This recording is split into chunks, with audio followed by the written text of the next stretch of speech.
Good day and welcome back to Elementary 72. This is full spoilers for Tower of God Season 2 Episode 2.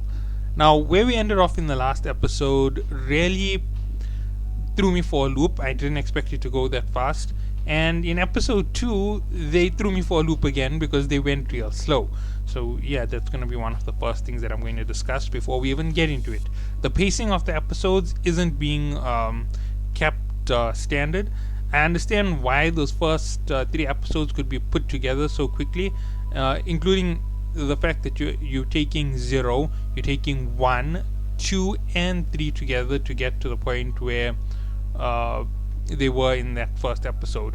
This is now episode, I think it's a 2-episode adaptation, so we're right now at about episode 5 in the webtoons for season 2. I'm not 100% sure, it could be further on. I know it's 20 episodes for the whole test, but I doubt they're going to do 20 episodes in the season, and I doubt they're just going to make it this one test. As I'm saying, I expect them to finish this somewhere close to the workshop battle, because if they don't finish it close to the workshop battle, we're going to have a ton of problems with progression through season 2. Because if you're thinking about it and they do adapt it to another season, this is just another warning in case you didn't get it from the name of this video. This is a major spoiler. If they don't adapt it such that it goes to the next part of the workshop battle, at least finishing off the workshop battle in the season 2, if they make a season 3, they'd have to do the workshop battle, then they'd make a season 4 with the first part of the Hell Train, then they'll make a season 5 with boarding the Hell Train, season 6 with them reaching the end of the Hell Train, season 7 with them finishing the hidden floor, season 8 with them at the final station, season 9 would then only enter into season 3, which is crazy because that would mean that they would make so much of an addition to the episodes. They could do season 2 part 1 and part 2, but that still wouldn't be enough to cover the Hell Train. They'd have to do a season 2 part 1, part 2, part 3 just to cover all the way to the end of Hell Train. So yeah, that's what I'm looking at for the craziness of the season. Now let's talk about this episode, because obviously this is where we're going to do our full spoilers. So we end up with the the punching machine, the Shinsu power level, basically. It's a throwback to Dragon Ball Z, basically, for the punching machine in Budokai, forgetting the number of that tournament, Budokai 20 or whatever it is, but nonetheless, it was the tournament that Goku took part in with the Majin Buu story. So yeah, that is basically what they were trying to imitate for that entire scene, and we see the difference between each of the regulars. All the regulars are introduced at this point, so we know that it's Goaseng is glasses, the small child is Miseng, Huryang is the big teddy bear, Arc Raptor is Umbrella, Wagnan is Wagnan, Juvial Grace is Balm. Now we know that he is Balm, but it isn't really revealed to the whole story 100%. It is implied heavily with the opening scene where he's flashing back through his memories, and we see that Juvial Grace is there in the elevator alone. So yeah, once again we get the second dump on it, so they're heavily implying it. So it's not really a spoiler to say that he is Balm, but it is a spoiler to confirm 100% that he is Balm. But let's continue on to the next part of the story following this. So then we get the whole Prince being cocky and arrogant and taking on Yuan for her challenge, and Yuan also being pretty arrogant at the same time. The challenge being that her debt can be settled, or she can be his slave forever if she can win that game. Now, because she did that there, she applied her own freedom to that game, and when they took part in it, she lost. That's because Prince beat her, and after Prince beat her, Juvial Grace beat all of them, making her the property of Juvial Grace. It's a small little caveat, and basically I don't think Juvial Grace is going to keep the property that he attained in that sense. But yeah, it's kind of complicated to actually talk about that in itself. Sorry. So yeah, that's how it goes. Everybody took part in that challenge, and we saw how powerful some of the regulars on that stage were. Following this, we end up with Love telling Jovial Grace to select his team, and we get him with the whole Slayer attitude, saying that he doesn't need a team, he can do it on his own. This here infuriates Love quite a bit, and it's at this point that we end up with the next set of problems. That is because at this point, Love requires there to be 8 regulars, and Balm wants there to be just himself. So we end up with this big fight between the two of them, and it ends up leading to there being a secondary exam, allowing everybody to basically go through to the next part of this test before they reach the finals.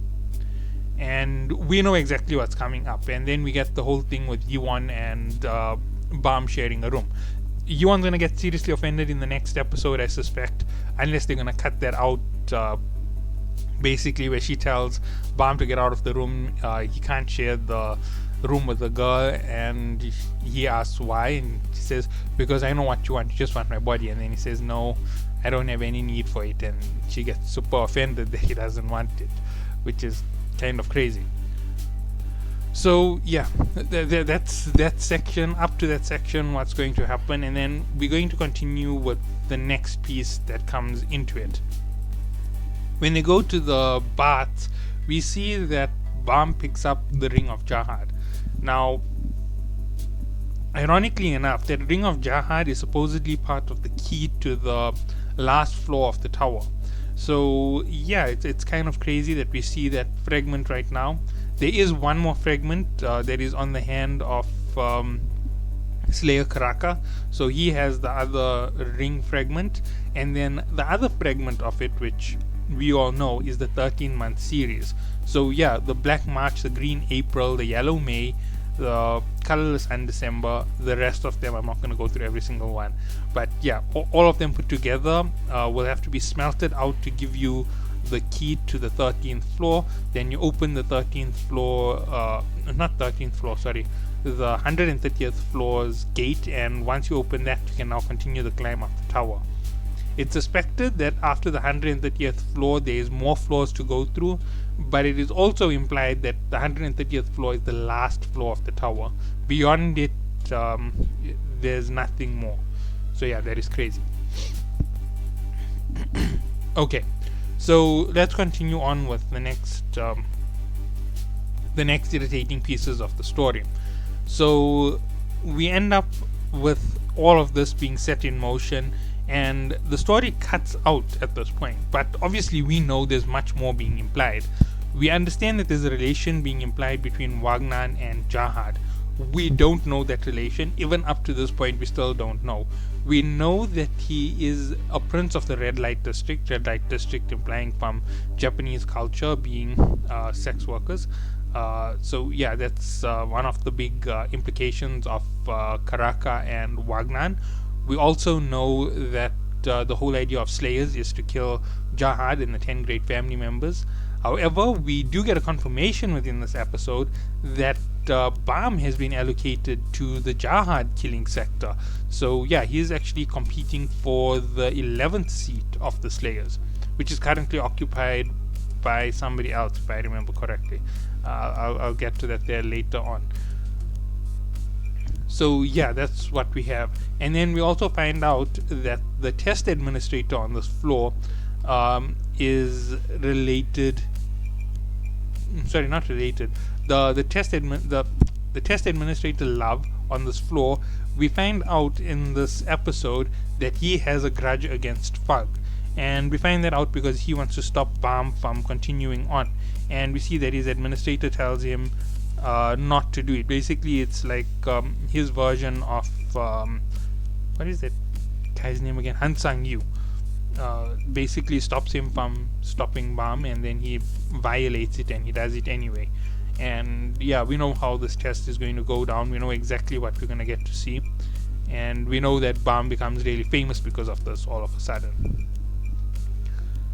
But that's just the tip of the iceberg. We still have a lot more to go, and I'm hoping that the next episode, when we get it, episode 3, really speeds up the story. Now, I'm not launching this year at the exact right time because I did watch the episode when it came out at the festival.